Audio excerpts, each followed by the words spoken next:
las que no saben lo suficiente como para tener temor, y las que conocen sus Biblias. Y quiero hablar de este tercer grupo. Sigamos leyendo 2 Tesalonicenses 1, desde la segunda parte del verso 7 y en adelante. Cuando se manifieste el Señor Jesús desde el cielo con los ángeles de su poder, en llama de fuego, para dar retribución a los que no conocieron a Dios, ni obedecen el Evangelio de nuestro Señor Jesucristo, los cuales sufrirán pena de eterna perdición, excluidos de la presencia del Señor y de la gloria de su poder, cuando venga en aquel día para ser glorificado en sus santos, y ser admirado en todos los que creyeron, por cuanto nuestro testimonio ha sido creído entre vosotros. Mi amigo, esta porción bíblica está saturada de increíbles verdades. ¿Cuál es la esperanza del mundo? No es la política, ni el gobierno, ni la ciencia, ni la educación, ni siquiera la religión. Con todo mi corazón creo que la única esperanza para este mundo es la segunda venida del Señor Jesucristo. ¡Qué glorioso será el día de su segunda venida, cuando será coronado como Rey de Reyes y Señor de Señores! En la actualidad su señorío está encubierto. Más bien yo diría que está siendo ignorado. Cuando Él vino la primera vez, vino como el humilde Nazareno. Cuando venga por segunda vez, vendrá como Rey, como Señor, y vendrá para ser glorificado y admirado por sus santos. Aquel que fue despreciado, ridiculizado, golpeado, flagelado, coronado con espinas, clavado en una cruz y enterrado en una tumba ajena, es el que vendrá por segunda vez. Y aunque su segunda venida será horrorosa para sus enemigos, será un día de gloria para sus hijos y sus hijas.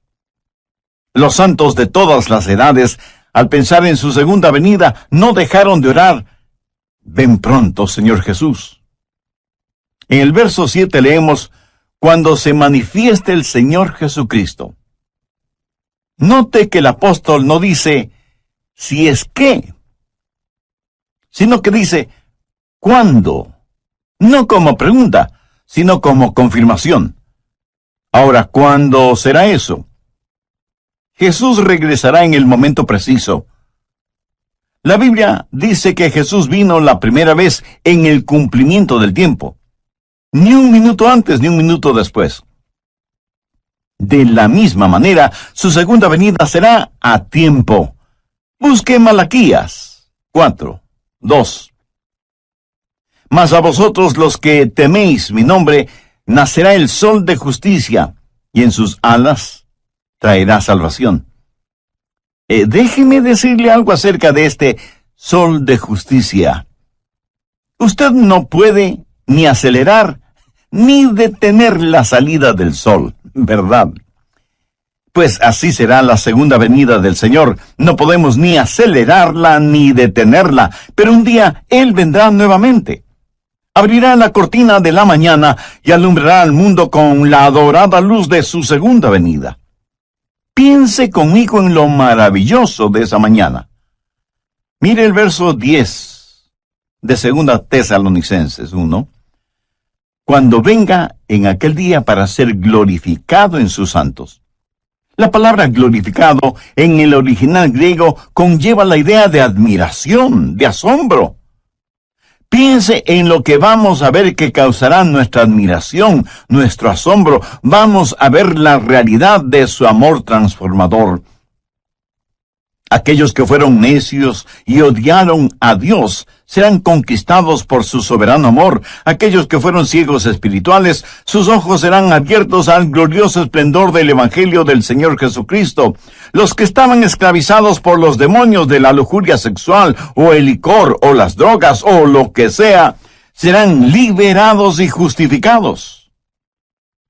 Veremos a todos los santos de Dios resucitar con cuerpos glorificados.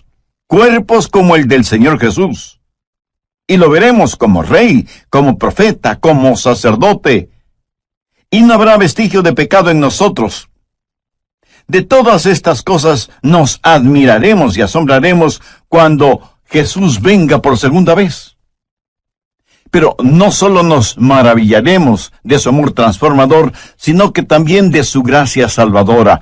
Pablo les dice a los tesalonicenses: cuando venga en aquel día para ser glorificado en sus santos y ser admirado en todos los que creyeron. ¿Qué es lo que nos capacita para ser arrebatados y transformados de esta manera? No por nada de bueno que hayamos hecho, sino como la Biblia lo dice tan sencilla pero sublimemente, por haber creído en el Señor Jesucristo.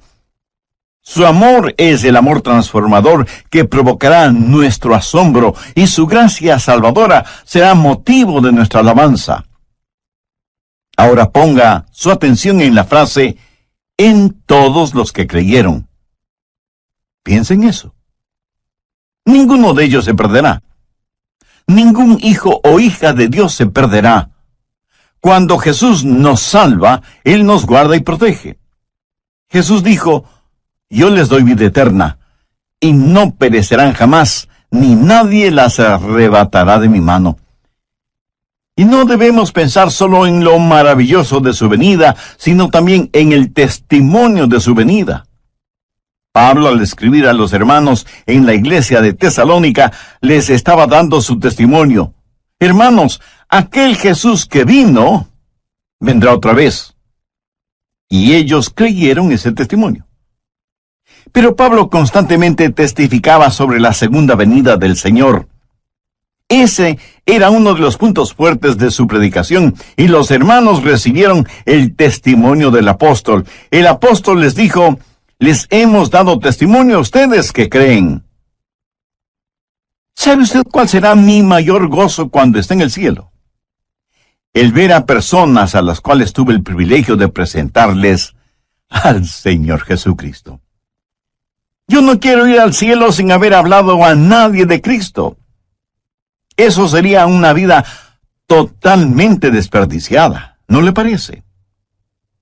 De eso está hablando Pablo, de la segunda venida de Cristo, cuando Jesús nos será revelado como Rey y Señor, de que Él vendrá y será admirado por sus santos, y que nuestro testimonio como creyentes debe mostrar que creemos más en lo que dice la palabra de Dios que lo que dicen los periódicos y las revistas. Pero Pablo dice algo más.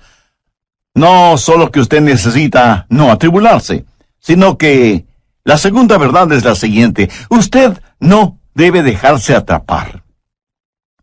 No debe dejarse engañar. Busque 2 Tesalonicenses 2 desde el verso 1.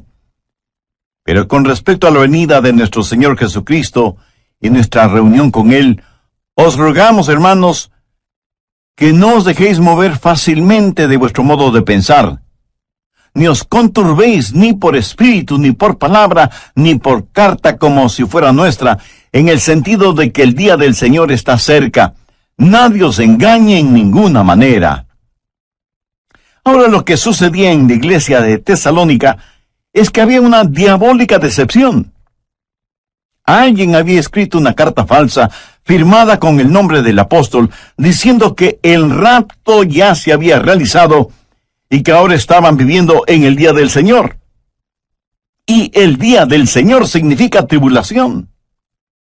Y estos hermanos estaban sufriendo porque creían que el rapto ya había sucedido y que ellos habían sido dejados.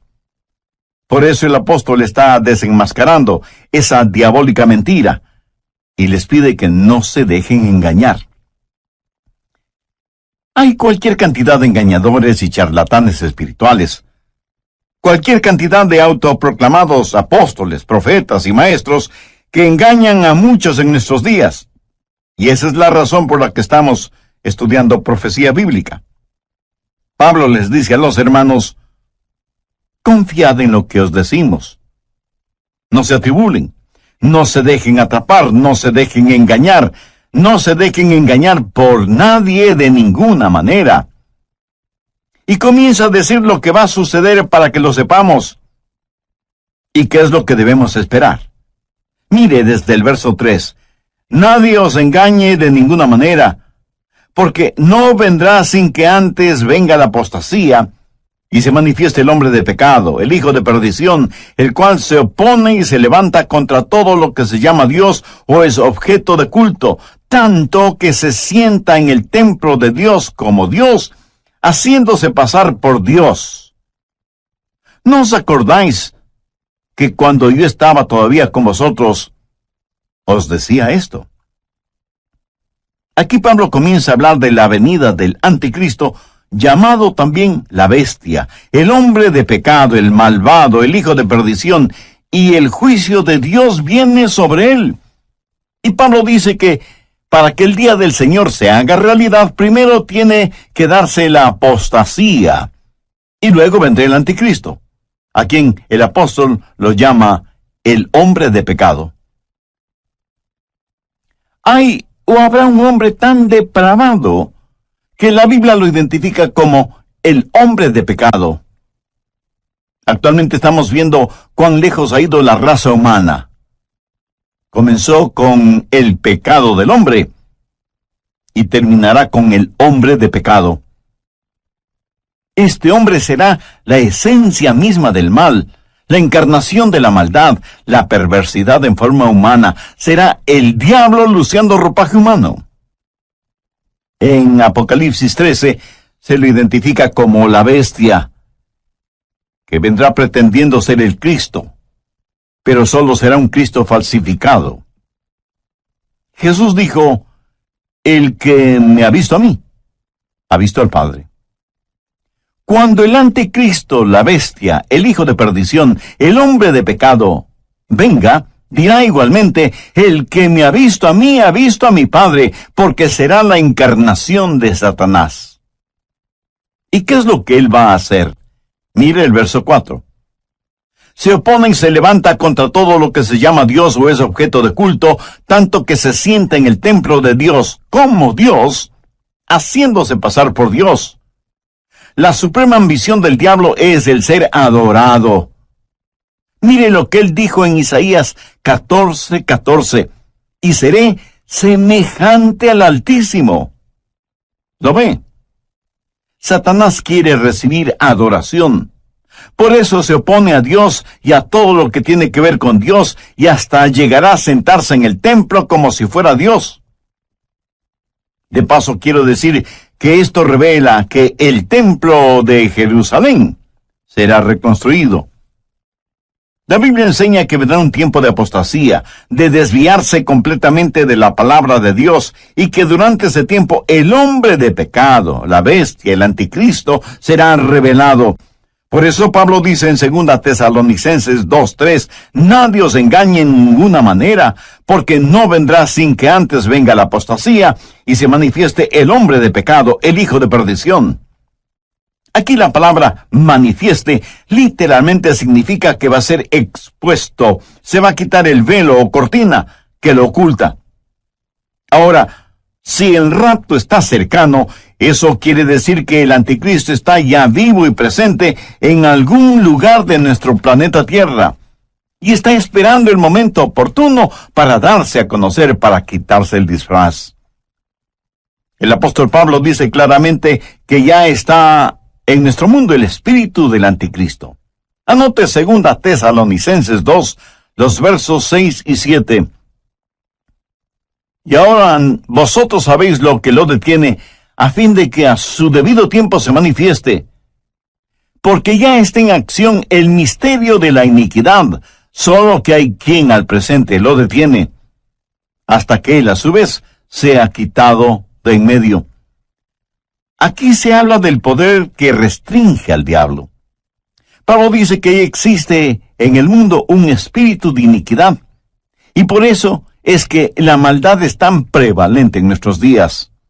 Estuvo presente en la época de Pablo, tanto como lo está presente en nuestra época. Estamos enfrentando seres espirituales de maldad que están bien organizados, son inteligentes, invisibles, incansables. La Biblia los identifica como el misterio de iniquidad. Es una conspiración diabólica que se hará más fuerte en los últimos días, liderada por el anticristo. Sin embargo, la Biblia dice que esta conspiración está siendo detenida, restringida. Mire nuevamente el verso 7, porque ya está en acción el misterio de la iniquidad, solo que hay quien al presente lo detiene hasta que él a su vez sea quitado de en medio. ¿Quién es el que restringe a Satanás? Verá, Satanás no puede hacer todo lo que hoy quiere hacer, pero que un día sí lo hará.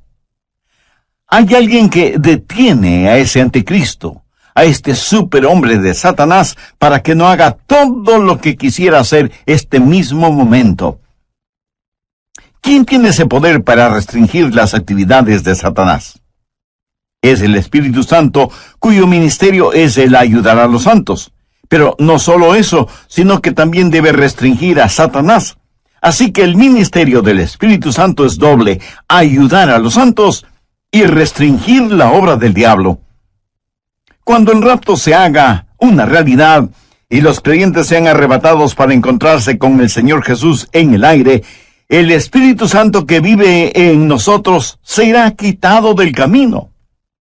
Verá, la genuina iglesia cristiana ahora mismo, llena del Espíritu Santo, es el gran obstáculo en la supercarretera de Satanás. Al diablo le encantaría ver desaparecer la iglesia. El diablo quisiera detener la difusión de mensajes como este que le estoy entregando ahora mismo. Satanás estaría feliz si nosotros, hijos e hijas de Dios, juntamente con nuestras oraciones y el Espíritu Santo, no estuviéramos en su camino, porque le somos un impedimento para sus planes. La iglesia, llena del Espíritu Santo, es la fuerza que restringe la obra de Satanás en el mundo. Y si usted cree con toda razón que hay extrema maldad en el mundo, imagínese lo que sería y lo que será cuando el Espíritu Santo y la iglesia sean quitados del mundo. ¿Está usted lleno del Espíritu Santo? Lo estará si tiene a Cristo en su vida. En el programa anterior vimos 2 de 3 extraordinarias verdades que encontramos en 2 Tesalonicenses 1, los versos del 7 al 10. Primera, usted no necesita estar atribulado. Segunda, usted no debe dejarse engañar o atrapar. Bien, prosigamos con nuestro estudio. Uno de estos días, en un abrir y cerrar de ojos, en un parpadeo, seremos arrebatados. Y cuando eso suceda, será el día de fiesta en el infierno. ¿Por qué? Pues porque ya no habrá restricciones para Satanás. ¿Qué es la iglesia? La iglesia es sal y luz. ¿Qué es lo que hace la sal? Bueno, hace varias cosas: purifica, conserva, descontamina, pero también pica, quema e irrita. Somos la sal de la tierra, y cuando la sal sea quitada, comenzará el proceso de purificación. También somos la luz del mundo. Cuando esa luz sea quitada, las tinieblas cubrirán el mundo. Y cuando el Espíritu Santo que mora en cada creyente, que forma el cuerpo de Cristo, que es la iglesia, sea quitado, en ese momento habrá fiesta en el infierno, porque ya no habrá quien restrinja sus actividades. De todas maneras, y por lo general, los incrédulos no tienen ninguna simpatía por nosotros, los creyentes. Piensan que somos raros, necios, testarudos. Piensan que impedimos el avance del progreso, que actuamos a la antigua frente a los avances de la sociedad moderna, que defendemos reglas éticas, morales y espirituales que ya son obsoletas, y así por el estilo. Por eso los incrédulos no tienen ninguna simpatía por nosotros, los creyentes en el Señor Jesucristo. Pero uno de estos días abandonaremos este planeta. Ya no estaremos aquí. Uno de estos días el Espíritu Santo dejará de ejercitar su poder para restringir, y entonces nada impedirá que el turbulento diluvio de la maldad cubra toda la tierra. Ese es el tiempo que la Biblia lo identifica como la gran tribulación. Pablo les dijo a los tesalonicenses que no deben sentirse atribulados, que confíen en sus enseñanzas y que el día del Señor estaba cerca. pero también les pidió que no se dejen engañar con cartas falsas o por charlatanes que mentían acerca de la segunda venida del Señor, y que el tiempo de la tribulación todavía no había llegado. La tribulación tendrá lugar después del rapto de la iglesia, después de la apostasía, después de que se manifieste el hombre de pecado, el hijo de perdición, el anticristo. Cuando usted entienda lo que el anticristo puede hacer, y lo hará, dará gracias a Dios por el ministerio del Espíritu Santo que restringe la actividad diabólica. El anticristo será el diablo encarnado. Ahora escúcheme atentamente. El anticristo será un gran genio intelectual. Su autoridad será sobrecogedora. Su odio hacia quienes no están con él será extraordinario. Sus técnicas manipuladoras serán incomparables. Los hombres estarán listos a dar la vida por él. Las mujeres se desmayarán a sus pies y los niños pronunciarán su nombre como si fuera una alabanza. Y se presentará como un gran líder mundial. Él será parte del plan maestro de Satanás, que convertirá a este mundo en un enorme campo de concentración en donde los seres humanos, todos los seres humanos serán numerados. Este número, esta marca, será lo único que permitirá a hombres y mujeres el comprar o el vender. Él será el sumum de los Atilas, los Hitlers, los Stalins, los Idi Amins, los Saddam Husseins, que han existido y que existirán. Piense, la maldad de todos ellos en un solo hombre. Por eso la Biblia lo identifica como el hombre de pecado. Tendrá registrados a todos los seres humanos en una supercomputadora y bajo un régimen del cual no podrán escapar. Y mientras más las máquinas actúan como hombres y más los hombres actúan como máquinas, será evidente la gran tribulación. Habrá días de tortura y de terror. Y quienes no hayan recibido al Señor Jesucristo como Salvador antes de la tribulación, creerán todas las mentiras del anticristo. Veamos 2 Tesalonicenses 2, los versos 11 y 12. Por esto Dios les envía un poder engañoso para que crean la mentira, a fin de que sean condenados todos los que no creyeron a la verdad, sino que se complacieron en la injusticia. Resumamos un poco lo estudiado hasta este momento. Primero, usted no necesita estar atribulado. Segundo, usted no debe dejarse atrapar o engañar. Tercero, usted no debe abatirse o desanimarse. Mire lo que dice el verso 8. Y entonces se manifestará aquel inicuo a quien el Señor matará con el espíritu de su boca y destruirá con el resplandor de su venida. Note que aquel inicuo específicamente se refiere a una persona, a un hombre, y es a este inicuo al que el Señor destruirá. Tal vez alguien me pregunte, pastor, ¿qué significa eso de el Señor matará con el espíritu de su boca? Bueno, gracias por la pertinencia de esa pregunta. Para contestarla, permítame a mí hacerle una pregunta. ¿Sabe usted cómo va a ser peleada la batalla de Armagedón? Por si no lo ha notado, la Biblia dice que la batalla de Armagedón se peleará con palabras que saldrán de la boca de Jesús. ¿Cuáles serán esas palabras? 2 sencillas, pero poderosas palabras. Cáiganse muertos. Eso es. Jesús los consumirá con el espíritu de su boca y con el resplandor de su venida. Amigo, amiga, lo que estoy tratando de decir es que usted no necesita estar atribulado, usted no necesita estar atrapado o engañado, usted no necesita ser abatido o desanimado. ¿Por qué? Se lo digo con toda la unción y la emoción de mi alma, porque Jesús vendrá otra vez.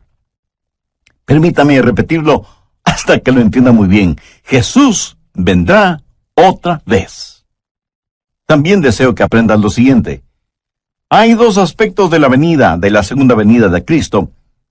Y cuando se habla de su segunda venida, literalmente se está hablando de su aparición física y corporal entre los hombres.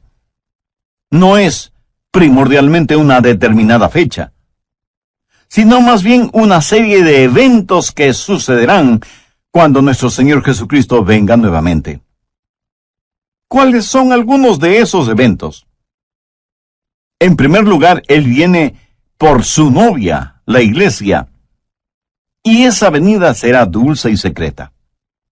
Mire lo que Pablo dice en 2 Tesalonicenses 2:1.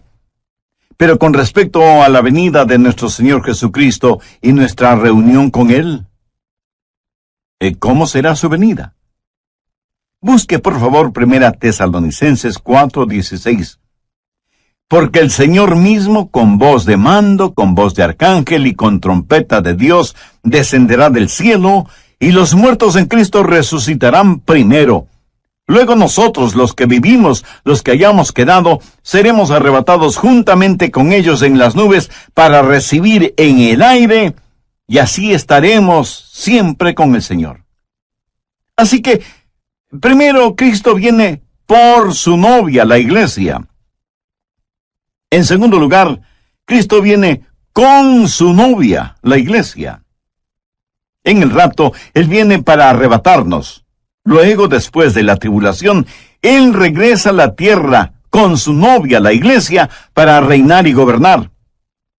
Primero Él viene como novio a buscar a su novia, pero luego regresa como rey soberano a gobernar por 1000 años en la tierra. Serán 1000 años gloriosos de un reino de justicia y de equidad. Y lo que va a suceder será lo siguiente. El Señor Jesucristo destruirá al anticristo. Jesús vendrá en toda su majestad. El anticristo tiene un número, el 666, la marca de la bestia, y querrá que todos los seres humanos la tengan. Usted sabe que el número perfecto es el 7. Y en ese sentido, el 777 es el número de Jesús. Ahora, teniendo esto en cuenta, note cómo voy a leer 2 Tesalonicenses 2:8. Entonces se manifestará aquel inicuo, o sea, el 666, a quien el Señor, o sea, el 777, matará con el espíritu de su boca y destruirá con el resplandor de su venida. ¿No le parece eso extraordinario? Cuando Jesús vino la primera vez, vino para sufrir, padecer y morir por nosotros. Cuando Él venga la segunda vez, vendrá para reinar en poder. Cuando vino la primera vez, le pusieron una corona de espinas. Cuando venga por segunda vez, lucirá su brillante corona de gloria. Cuando vino la primera vez, vino para morir en lugar de los pecadores. Cuando venga por segunda vez, será para ejecutar el juicio sobre los pecadores no salvos, porque Jesús es tanto Salvador como juez. Él mismo dijo, el Padre a nadie juzga, sino que todo el juicio dio al Hijo. La primera vez que vino para buscar y salvar aquello que se había perdido. Cuando regrese, de acuerdo a lo que la Biblia dice, vendrá como llama de fuego para dar retribución a los que no conocieron a Dios, ni obedecen el Evangelio de nuestro Señor Jesucristo. Cuando Jesús vino por primera vez, vino en forma absolutamente humilde. Y aun cuando entró triunfalmente en Jerusalén, lo hizo montado en un burro. Pero la próxima vez que venga, será en poder y gloria. La primera vez los hombres le rechazaron, pero la segunda vez se cumplirá lo que ya está escrito. Vivo yo, dice el Señor, que ante mí se doblará toda rodilla y toda lengua confesará a Dios. ¿Qué hemos aprendido de las Escrituras hoy? Espero que por lo menos 3 cosas. No necesitamos estar atribulados, ni atrapados, ni abatidos. Ahora escúcheme. Si yo no conociera la Biblia, si no supiera nada de profecía bíblica, si no entendiera quién es Jesús y cuál es el plan de Dios para nosotros, le puedo asegurar que sería el pesimista más grande del mundo. Este mundo es como una tragedia escrita por Shakespeare o Cervantes. Tragedias en las cuales uno solo es el espectador, porque nada puede hacer, y menos sin Cristo. Pero así es el mundo en que vivimos. Por eso digo que si no fuera por la realidad de Cristo, por la seguridad de su palabra,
por el fiel cumplimiento de las profecías, si no fuera por esas cosas, yo sería el campeón de los pesimistas.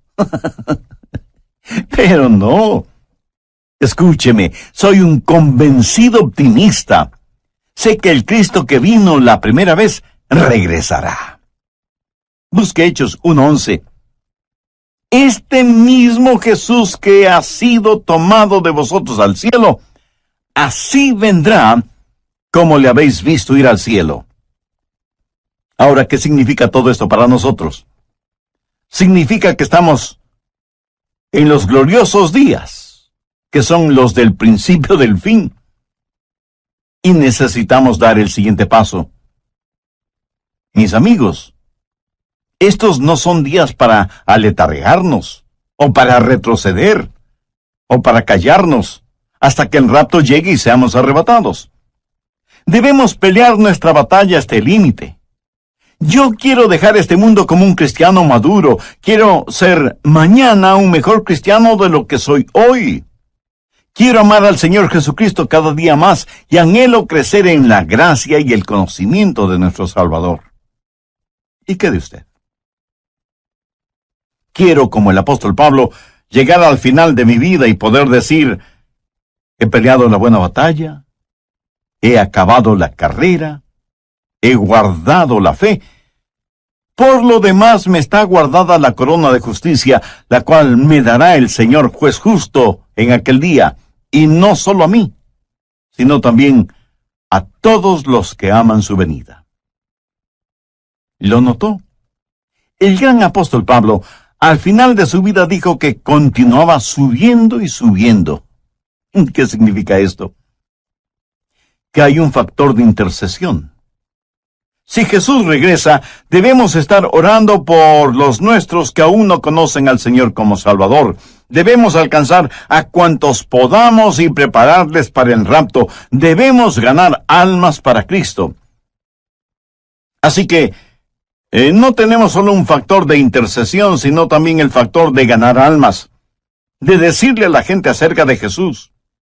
Debemos tener compasión por las almas que se pierden sin Jesucristo, así como también Él tuvo compasión por nosotros.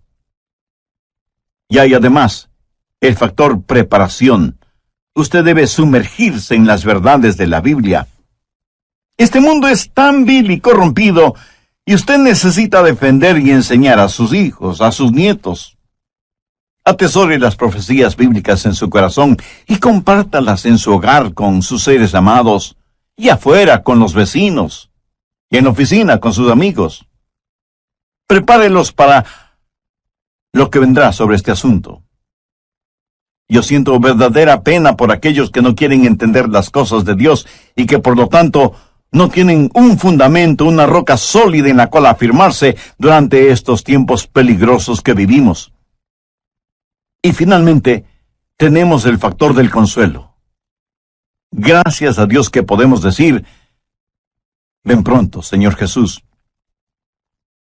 Ahora, si a usted le molesta la realidad del regreso del Señor Jesucristo, eso quiere decir que usted ama las cosas que este mundo ofrece, y consecuentemente no ama a Jesús. Porque si usted amara a Jesús, estaría más que anhelante de su segunda venida. ¿Por qué? Porque ese será un día extraordinario cuando Él venga con sonido de trompeta, y en un abrir y cerrar de ojos seremos arrebatados para encontrarnos con el Señor en el aire.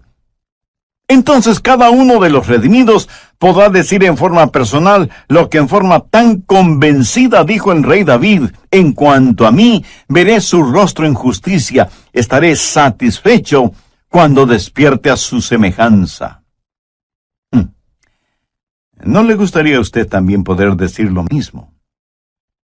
Y bien puede, si toma una decisión espiritual por Cristo ahora mismo. Si así lo desea, le invito a repetir conmigo una corta oración. Lo que voy a decir es solo para que le sirva de guía, pero usted ore con sus propias palabras. Dígalas en voz alta o en voz baja, o silenciosamente si así lo prefiere. Pero ore con fe, con sinceridad, con convicción.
Porque esta decisión tendrá repercusiones eternas. Querido Dios, gracias por este mensaje de tu palabra que he podido escuchar. Confieso que no he pensado mayormente en el regreso de Jesús, pero me doy cuenta que eso se debe a que no tengo a Cristo en mi corazón. Sé que soy pecador, y más que tu juicio, necesito tu gracia y tu misericordia. Señor Jesús, tú entregaste tu propia vida en la cruz para pagar la culpa de mis pecados, para perdonarme, limpiarme y darme una nueva y abundante vida. Te invito a que vengas a morar en mi corazón y seas mi Salvador y mi Señor. Ayúdame para ser la clase de persona que tú quieres que sea y dame la fortaleza para que nunca me avergüence de ti o de tu santa palabra. Hazme un instrumento útil y de bendición en tus manos.